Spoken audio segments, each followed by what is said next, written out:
جہاں زیر آنی ہو وہاں یا، یعنی واو الف یا جو ہم نے حروف علت پڑھے تھے یہ بطور اعراب بھی استعمال ہوتے ہیں.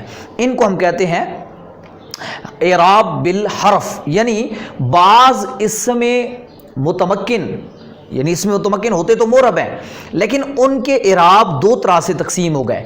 کسی اسم متمکن پر اعراب حرکت سے آتا ہے یعنی زبر زیر پیش، اور کسی پر جو ہوتا ہے وہ حرفوں کے ذریعے آتا ہے یعنی واو الف یا ان کے ذریعے آتا ہے. اور پھر ابھی یہاں رکنا نہیں ہے، ابھی یہاں ایک اور چیز سمجھنی ہے. چاہے اعراب بالحرکت ہے تو اس کی بھی پھر آگے دو قسمیں ہیں، اعراب بالحرف ہے تو اس کی بھی پھر دو قسمیں ہیں. کیا مطلب؟ ذرا سمجھیے گا، میں بتاتا ہوں. لفظی تقدیری، لفظی تقدیری مطلب کیا ہے؟ مطلب یہ ہے، سمجھیں کہ لفظی کا مطلب یہ ہوگا کہ وہ لفظوں میں موجود ہوگا یعنی اس کو پڑھا جائے گا، اور تقدیری کا مطلب یہ ہوگا جو چھپا ہوا ہوگا، سامنے نہیں ہوگا، وہ آپ کے ذہن میں تو ہوگا لیکن سامنے نہیں ہوگا. یہ کیوں ہوتا ہے؟ اس وجہ سے کہ بعض اوقات ایسے اسم آ جاتے ہیں جن کے آخر میں فرض کریں الف آ گیا، تو اب الف جو ہے، الف کے آپ کو پتہ ہے الف ساکن ہوتا ہے، الف پہ کبھی بھی کوئی حرکت نہیں آ سکتی. تو اب مجبوری ہو گئی کہ جب اس کے آخر میں الف آ رہا ہے، اعراب تو ہمیشہ کلمے کے آخر میں ہی ہوتا ہے. یہ آپ کو میں شروع میں بتا چکا ہوں کہ اعراب جو ہوتا ہے وہ کلمے کے آخر میں ہوتا ہے. یعنی جو ہم نحو میں اعراب پڑھتے ہیں کہ جو عامل کی وجہ سے تبدیلی ہوتی ہے وہ کلمے کے آخر میں ہوتی ہے. محل اعراب جو ہوتا ہے وہ کلمے کا آخر ہوتا ہے. تو اب جو آخر میں اگر الف آ گیا تو الف پہ ہم الف ہے، الف پہ ہم حرکت کیسے دیں؟ تو اس وجہ سے وہاں پہ ظاہری طور پہ کوئی اعراب نہیں آتا. یعنی اس وجہ سے ہم وہاں کہتے ہیں کہ یہ تقدیری، یعنی وہاں پہ اعراب تقدیری ہوگا، چاہے وہ حرکت کے ذریعے ہو یا حرف کے ذریعے ہو. یعنی حرف بھی بعض اوقات لفظی ہوگا یعنی واو لکھی ہوگی، الف ہوگی، یا ہوگی، واضح ہمیں سمجھ آئے گی. اور تقدیری کیا ہوگی کہ ہمیں لکھی ہوئی سمجھ نہیں آئے گی، مطلب لکھی ہوئی نہیں ہوگی، لفظوں میں موجود نہیں ہوگی، ذہن کے اندر ہوگی، چھپی ہوئی ہوگی. یعنی واو اگر وہاں پہ فرض کرے یا آنی ہے تو یا سامنے نہیں ہوگی، یا واو آنی ہے تو واو سامنے نہیں ہوگی. تو یہ آپ نے ابھی ذہن کے اندر ایک خاکہ رکھنا ہے. آگے جب ہم استعمال کریں گے تو یہ قسموں کے اندر جب استعمال ہوں گے تو آپ کو اچھی طرح سمجھ آ جائیں گے. ابھی ایک ذہن میں رکھنا ہے کہ اعراب یعنی صرف یہ مطلب نہیں ہے کہ زبر زیر پیش ہی ہے، بلکہ اعراب کبھی واو الف یا سے بھی ہوتا ہے، یعنی اعراب بالحرکت بھی ہوتا ہے اور اعراب بالحرف بھی ہوتا ہے. اور پھر یہ بھی ذہن میں رکھنا ہے کہ اعراب ضروری نہیں کہ سامنے ہو، بلکہ بعض اوقات سامنے ہوگا اور بعض اوقات چھپا ہوا ہوگا. تو امید ہے آپ کو یہ ایک نقشہ جو ہے ہمارا سمجھ آ گیا ہوگا کہ اعراب کو ہم نے یہ چیز سمجھنی ہے. اب ایک اور چیز بھی آپ کو میں یہاں پہ اگلی قسمیں شروع کرنے سے پہلے سمجھاتا جاؤں. وہ چیز یہ ہے کہ اعراب جو ہوتا ہے نا، اعراب اس کے اندر ایک اور بھی ہوتا ہے، اس کو ہم کہتے ہیں حکمی. اس کو ہم کہتے ہیں حکمی، یعنی یا ہم کہتے ہیں یہ حکمن کا بھی لفظ استعمال کرتے ہیں، حکمی، حکمن. یہ بھی ذہن میں رکھ لیں، کہیں پر یاد رکھیں یہ جو اعراب حکمی ہوتا ہے نا، حکمی طور پہ اعراب ہوتا ہے، یہ مبنی کا ہوتا ہے. یعنی جس طرح ہم پیچھے پڑھ کے آ گئے نا، کیونکہ آپ کو بتایا تھا کہ مبنی معرب نہیں ہوتا، مبنی کا اعراب تبدیل نہیں ہوتا. تو جب مبنی کوئی لفظ آ جائے، مثلا آپ نے پیچھے حاذا پڑھا تو ہم نے پڑھا تھا حاذا، مثلا آپ نے کہا تھا جاء حاذا، رأیت حاذا، مررت بحاذا، اشارہ کر کے کہا جاء حاذا، رأیت حاذا، مررت بحاذا. اب حاذا دیکھیں تینوں حالتوں میں ایک جیسا ہی رہا، رفع میں، نصبی میں، جری میں. اب یہاں جو حاذا جاء حاذا ہے، یہاں کیا ہونا چاہیے تھا؟ رفع مانگ رہا ہے، لیکن کیونکہ یہ مبنی ہے تو ہم کہیں گے کہ یہاں پہ حاذا حکمن مرفوع ہے. یعنی جو مبنی ہوتا ہے نا اس کو ہم کہتے ہیں رفع، نصب، جر جو ہوتے ہیں اس کا ہم حکمن کہتے ہیں. یعنی یہاں پہ حکمن پیش ہے، رفع ہے. وہاں پر نصب والی جگہ پہ ہم کہیں گے حکمن منصوب ہے، جزم والی جگہ پہ ہم حکمن مجرور ہے. یعنی مبنی کا جب آپ اعراب بیان کریں گے تو وہاں لفظ کی استعمال کرتے ہیں حکمن، اور جو معرب ہوتا ہے اس کا جب آپ اعراب استعمال کرتے ہیں تو وہاں پر آپ یہ کہتے ہیں کہ اگر وہاں پہ رفع ہوتا ہے تو آپ کہتے ہیں مرفوع، نصب ہے تو منصوب، جر ہے تو مجرور. یہ میں پیچھے آپ کو بتا چکا ہوں، مرفوع، منصوب، مجرور، یعنی وہ لفظ استعمال کرتے ہیں. اور پھر اگر وہ بالحرکت ہو تو آپ کہتے ہیں بالحرکت، اگر بالحرف ہو تو بالحرف، اگر لفظاً ہو تو لفظاً کہتے ہیں، تقدیراً ہو تو آپ کہتے ہیں یہ مرفوع ہے تقدیراً، یہ منصوب ہے تقدیراً، یہ مجرور ہے تقدیراً، اور یہ اگر لفظاً ہو تو آپ کہتے ہیں مرفوع لفظاً، منصوب لفظاً، مجرور لفظاً، یعنی سامنے پڑا ہے۔ تو اب اس طریقے سے آپ کے سامنے یہ چیزیں، یہ اعراب کی جو ہے بنیادی تعارف آپ کے ذہن میں نے ڈال دیا ہے، اس کو آپ نے اچھی طرح ذہن نشین کرنا ہے۔ اب ہم بڑھتے ہیں اسم متمکن کی قسموں کی طرف کہ اسم متمکن ہوتا کیا ہے۔ اس کی تعریف تو ہم پیچھے پڑھ چکے ہیں کہ جو مبنی الاصل کے مشابہ نہ ہو، یعنی جو مبنی الاصل ہیں تین چیزیں، ان کے مشابہ یہ اسماء نہیں ہوتے، ان کو ہم اسم متمکن کہتے ہیں۔ اب یہ کون کون سے ہیں ہم نے ان کو پڑھنا ہے۔ یہ کل 16 قسموں پر مشتمل ہوتے ہیں۔ اسم غیر متمکن 8 قسمیں تھیں، انہی کو ڈبل کر دو، یعنی 8 2 16، یعنی ان کا یہ 2 گنا ہے، ان سے ڈبل ہیں یہ جو اسم غیر متمکن ہے۔ تو یہ 16 قسموں پر مشتمل ہے، 16 قسمیں ہیں، یعنی اسم متمکن کو جب بھی آپ نے سمجھنا ہوگا، اسم متمکن کی کوئی بھی جب صورت آئے گی وہ انہی 16 قسموں میں سے آئے گی جو ہم نے سمجھنی ہے۔ اگر ان 16 قسموں کو آپ اچھی طرح ذہن نشین کر لیں گے تو آپ کو اعراب سمجھنا بھی مشکل نہیں ہوگا، اور اس کو یہ سمجھنا بھی مشکل نہیں ہوگا کہ یہ اسم متمکن ہے یا غیر متمکن ہے، یعنی اس کو آپ پہچان لیں گے آسانی سے۔ جو پہلی قسم ہے اس کا نام ہے ہمارے پاس مفرد منصرف صحیح۔ یہ کل 16 قسمیں ہیں، تو ان میں سے ہم نے پہلی قسم سامنے رکھی مفرد منصرف صحیح، یعنی یہ پہلی قسم کا نام ہے اکٹھا، مفرد منصرف صحیح۔ یعنی ہم ایک اسم کو کہتے ہیں یہ اسم متمکن ہے اور مفرد منصرف صحیح ہے، یعنی اسم متمکن ہے تو اسم متمکن 16 قسموں پر مشتمل ہے۔ تو آپ پوچھے گا اگلا آپ سے کہ جی اسم متمکن ہے تو اسم متمکن کی یہ کون سی قسم ہے؟ تو آپ جب کہیں گے کہ مفرد منصرف صحیح ہے تو اس کا کیا مطلب ہے، کس قسم کو آپ یہ نام دیں گے؟ تو یاد رکھیں یہ جو لفظ مفرد ہے، اس مفرد کا مطلب ہوتا ہے واحد۔ یہاں پر جب ہم اسم متمکن کی قسموں میں یہ لفظ پڑھتے ہیں نا مفرد منصرف صحیح، تو مفرد کا آپ نے مطلب کیا لینا ہے؟ آپ نے یہ مطلب لینا ہے کہ جو واحد ہو، تثنیہ یا جمع نہ ہو، یعنی تثنیہ یا جمع نہ ہو، واحد ہو تثنیہ اور جمع نہ ہو، اس کو ہم کیا کہتے ہیں؟ مفرد۔ یعنی مفرد کا لفظ جو ہوتا ہے وہ واحد پر بھی استعمال ہوتا ہے۔ تو یعنی اب کوئی بھی اسم عربی میں جب واحد ہو یعنی تثنیہ یا جمع نہ ہو، یعنی 2 پر دلالت نہ کرے یا 2 سے زیادہ پر دلالت نہ کرے بلکہ 1 پر دلالت کرے، اور ساتھ ہی ساتھ یہ بتایا گیا کہ منصرف ہو۔ اب منصرف کو میں آپ کو، کیونکہ یہ جو منصرف کا سبق ہے نا، یہ آپ کو ایک پورا سبق ہم نے ایک علیحدہ لیکچر میں پڑھنا ہے تفصیل سے، کیونکہ منصرف ایک طویل ہمارا سبق ہے جس کو سمجھنا ہر طالب علم کے لیے ضروری ہوتا ہے۔ منصرف کے مقابلے میں ہوتا ہے ایک غیر منصرف۔ کیا ہوتا ہے؟ غیر منصرف۔ غیر منصرف غیر منصرف یہ ہوتا ہے کہ اس پر زیر یعنی کسرہ اور تنوین نہیں آ سکتی، یعنی جو لفظ غیر منصرف ہوگا نا وہ کسرے کو بھی قبول نہیں کرتا اور تنوین کو بھی نہیں قبول کرتا، اور جو اس کے مقابلے میں منصرف ہوتا ہے، منصرف جو ہوتا ہے وہ اس پہ ساری قسم کی حرکتیں اعراب آ سکتے ہیں، یعنی تنوین بھی آ سکتی ہے، اس پہ زبر زیر پیش ساری چیزیں آ سکتی ہیں، لیکن اس کے مقابلے میں ہوتا ہے غیر منصرف۔ تو اب جب ہم کہتے ہیں نا یہ منصرف ہے تو مطلب یہ ہے کہ وہ غیر منصرف نہ ہو۔ اب ہمیں کیسے پتہ چلے گا کہ یہ منصرف ہے یا غیر منصرف ہے؟ تو میں آپ کو انشاءاللہ اس پہ ایک پورا سبق پڑھاؤں گا جس میں آپ پڑھیں گے کہ کچھ طریقہ کار ہیں، کچھ چیزیں ہیں جن کی بنیاد پہ آپ کلمے کو پہچانیں گے کہ یہ منصرف ہے یا غیر منصرف ہے، وہ نشانیاں آپ کو بتائی جائیں گی۔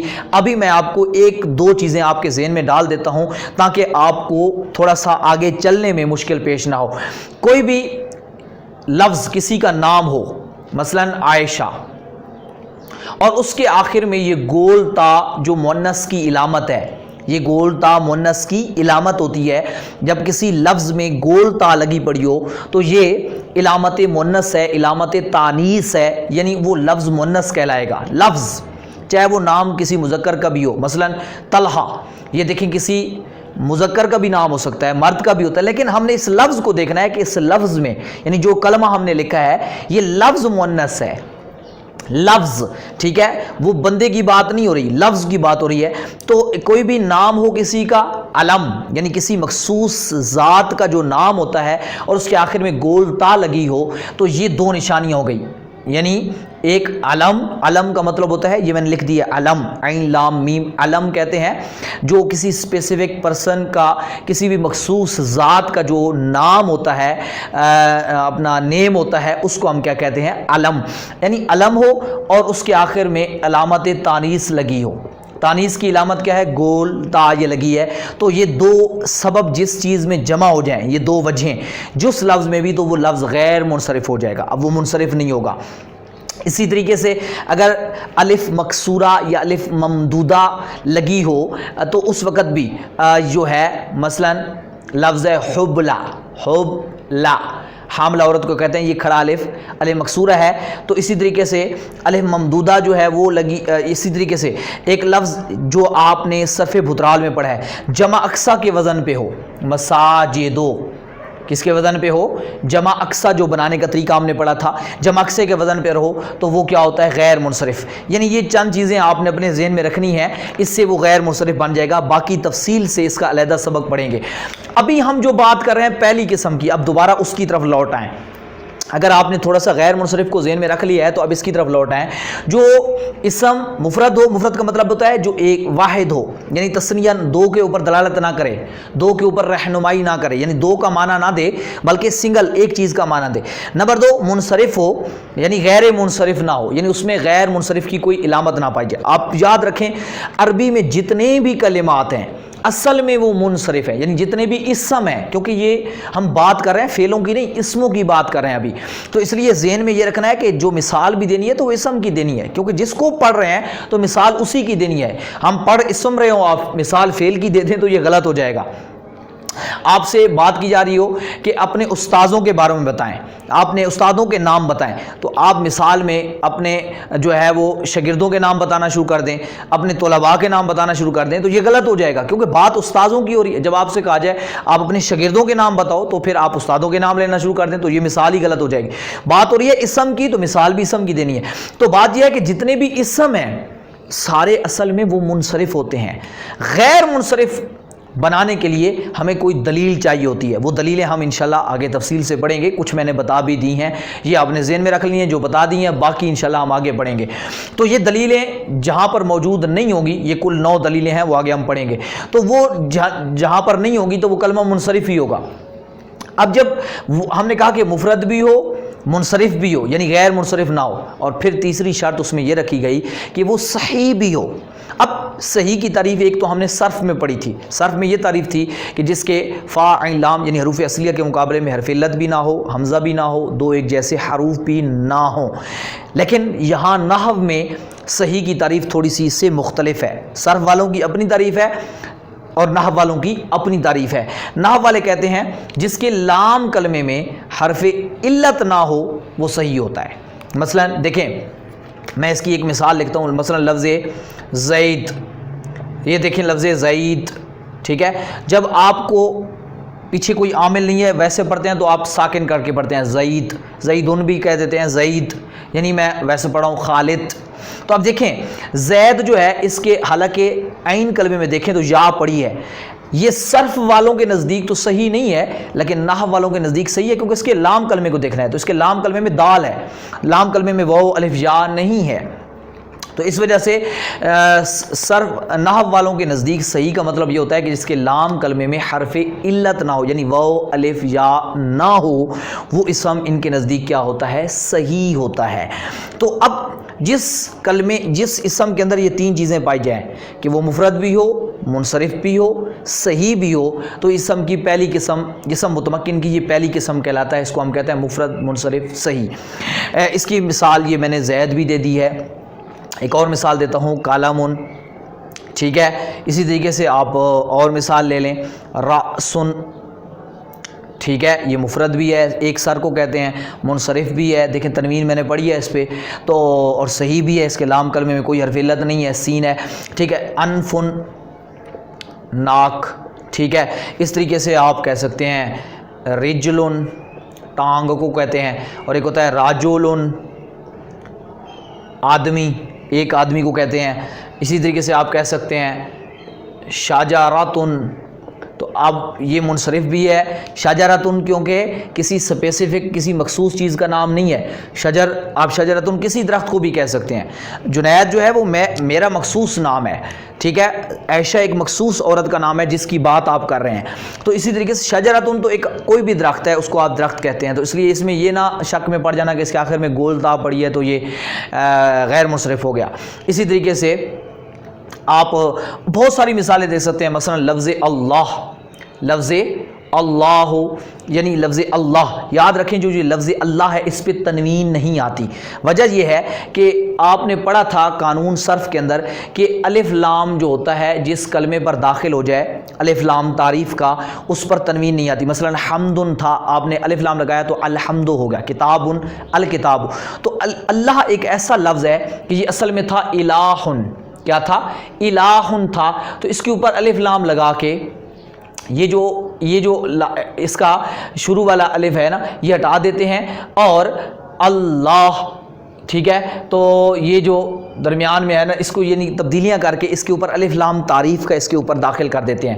تو یہ پکا ہمیشہ اس کے ساتھ الف لام تعریف کا رہتا ہے، وہ تب اس کے ساتھ سے ہٹتا نہیں ہے. اس وجہ سے لفظ اللہ جہاں پر بھی آتا ہے اس پہ تنوین نہیں آتی، اس الف لام کی وجہ سے، اور کوئی وجہ نہیں ہوتی. یہی وجہ ہوتی ہے، میں نے آپ کو بتا دیا تاکہ کہیں پر آیا ہو تو آپ یہ سوال آپ کے ذہن میں نہ آ جائے کہ اس پر تو پھر تنوین نہیں آ رہی تو یہ غیر منصرف ہے. تو یہ اس کی وجہ یہ ہے لفظ اللہ کے بعد. لفظ اللہ مفرد منصرف صحیح میں آتا ہے.